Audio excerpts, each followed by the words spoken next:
Pada kesempatan ini, saya ingin menjelaskan beberapa tips atau kiat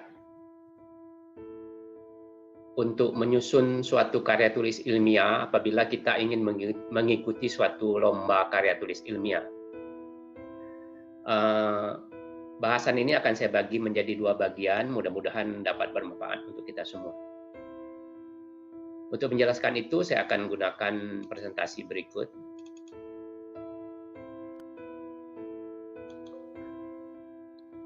Sebelum masuk kepada materi bagaimana menyusun karya tulis ilmiah, saya akan jelaskan dulu sedikit tentang pengertian karya tulis ilmiah. Ini saya menggunakan definisi yang disusun oleh Lembaga Ilmu Pengetahuan Indonesia.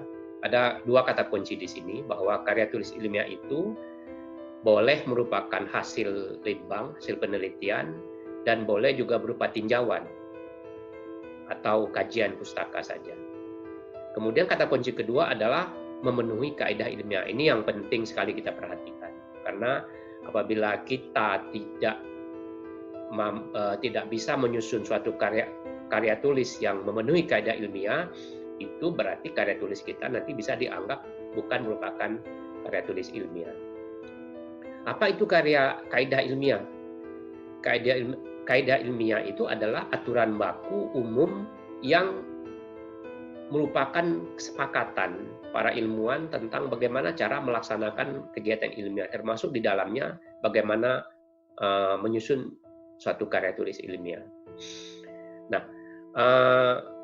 untuk memudahkan kita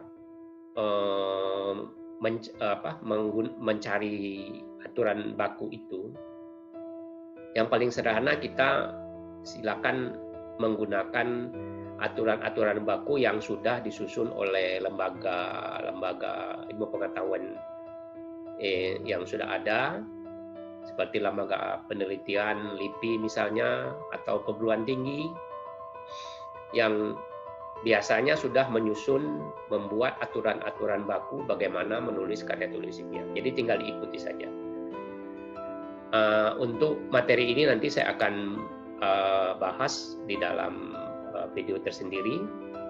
Nah, begitu juga kalau seandainya ada aturan yang disusun oleh penyelenggara lomba karya tulis. Nah, kita ikuti saja aturan baku yang dibuatnya, kemudian di luar apa yang sudah disusun sebagai persyaratan lomba itu kita bisa ikuti aturan baku yang sudah ada dari lembaga-lembaga lain. Ini untuk sekedar mempertegas saja bahwa karya tulis ilmiah itu dapat dibagi berdasarkan informasinya dapat dibagi menjadi dua, yaitu KTI hasil penelitian dan KTI yang merupakan tinjauan pustaka atau kajian pustaka. Aspek pertama yang perlu diperhatikan jika kita ingin menyusun suatu karya tulis ilmiah untuk ikut sertakan pada suatu lomba. Yang pertama adalah kita harus fokus betul kepada tulisan. Ini penting karena apa? Saya sering sekali menemukan peserta lomba karya tulis ilmiah itu tidak terfokus energinya, perhatiannya kepada karya tulis. Cenderung mereka terpengaruh untuk menciptakan suatu produk atau menemukan sesuatu barang baru, produk baru. Hal ini bisa jadi karena mereka terpengaruh dengan lomba-lomba karya ilmiah lain, seperti lomba karya ilmiah remaja atau lomba temuan ilmiah atau invensi ilmiah, seperti yang pernah kita dengar, misalnya ada siswa SMA yang menemukan obat kanker, kemudian diikutsertakan pada lomba invensi temuan ilmiah, lalu mereka berhasil. Nah, itu memang lombanya lomba temuan ilmiah. Kalau ini adalah lomba karya tulis ilmiah, jadi fokus kita harus pada tulisan kita. Bagaimana tulisan kita itu bisa menarik dewan juri sehingga bisa mendapat penilaian yang tinggi. Kemudian tentu harus berisi gagasan ilmiah, karena ini lomba karya tulis ilmiah. Itu tadi harus kita ikuti kaidah-kaidah ilmiah bagaimana cara menulis. Kalau tulisan kita tidak mengikuti kaidah-kaidah ilmiah, berarti nanti tulisan kita tidak dianggap sebagai tulisan karya tulis ilmiah. Bisa jadi hanya dianggap sebagai opini atau esai atau apa saja namanya. Nah, yang tidak kalah pentingnya, karena ini adalah tulisan, ya haruslah tulisan itu enak dibaca. Kayak saya umpamakan, kalau kita memilih makanan, tentu makanan yang kita pilih makanan yang enak dimakan. Tentu para juri akan memilih tulisan yang terbaik adalah tulisan yang enak dibaca. Nah, sekarang bagaimana tulisan yang enak dibaca itu? Syarat pertama, dia harus mudah dibaca dulu. Kalau tulisan itu mudah dibaca, berarti itu pertanda bahwa orang akan enak membaca tulisan itu. Tapi kalau tulisan ini susah dibaca, berarti akan tidak enak dibaca.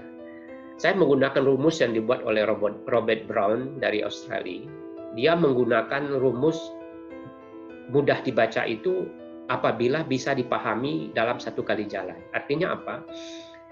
Jika orang membaca tulisan kita, sekali dia membaca satu kali jalan, kemudian bisa memahami makna tulisan kita itu merupakan indikator bahwa tulisan kita itu mudah dibaca.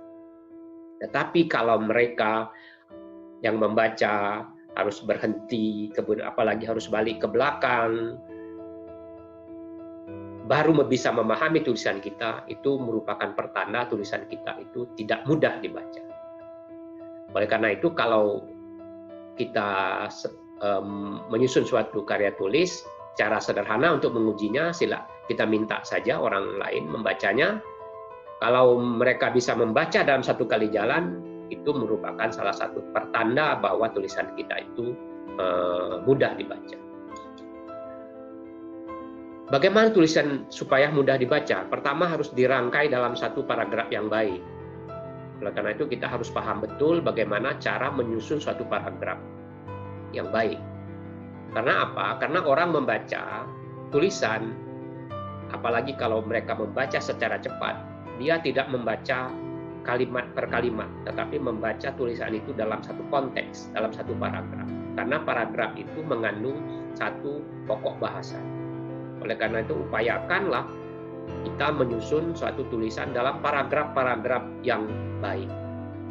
Untuk membahas masalah tentang paragraf ini akan saya bahas nanti pada video tersendiri. Kemudian menggunakan tata bahasa baku agar orang bisa memahami secara benar makna dari tulisan kita, dan kita mempunyai pemahaman yang sama dengan pembaca kita. Cara yang sederhana untuk menyusun tulisan dengan tata bahasa baku, silakan gunakan saja kamus bahasa baku. Kalau kita menggunakan bahasa Indonesia, ya gunakan kamus bahasa Indonesia. Kemudian disusun dalam kalimat yang efisien. Karena apa? Orang akan susah membaca tulisan kita kalau kalimat kita itu berlapis-lapis, panjang-panjang, sehingga membuat orang menjadi bingung membacanya. Oleh karena itu, buatlah kalimat yang efisien. Bukan berarti bahwa kalimat kita itu harus pendek-pendek. Tetap karena apa? Karena kalimat yang pendek juga cenderung membosankan. Oleh karena itu, kita harus mampu mengkombinasikan antara kalimat pendek dengan kalimat panjang. Kalimat pendek biasanya kita gunakan untuk penekanan, sedangkan kalimat panjang kita gunakan untuk menjelaskan suatu permasalahan yang sedang kita bahas. Karena itu, usahakan menggabungkan antara kalimat pendek dengan kalimat panjang.